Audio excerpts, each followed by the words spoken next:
नमस्ते दोस्तों। ये कहानी शुरू होती है कि आलसी व्यक्ति रहता है जो हमेशा घर पे सोता हुआ रहता है।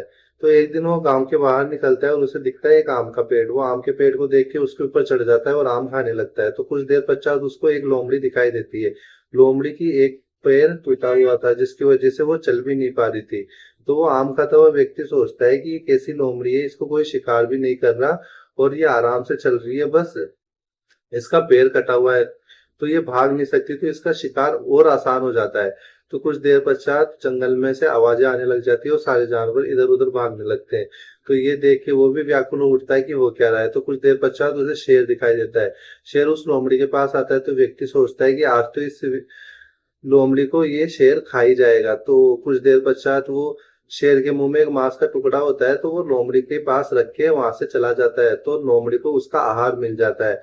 तो पेड़ पे चढ़ा चढ़ा आलसी व्यक्ति सोचता है कि भगवान भी कितना दयालु है कि हर किसी के लिए कुछ ना कुछ करके रखता है, जैसे कि इस लोमड़ी को बैठे बैठे ही खाना मिल गया।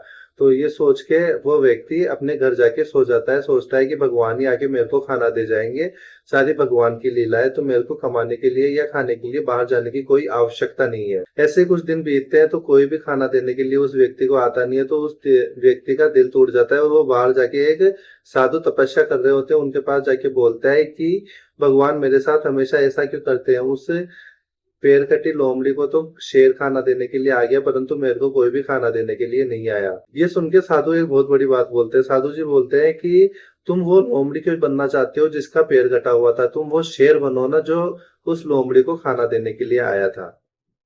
धन्यवाद।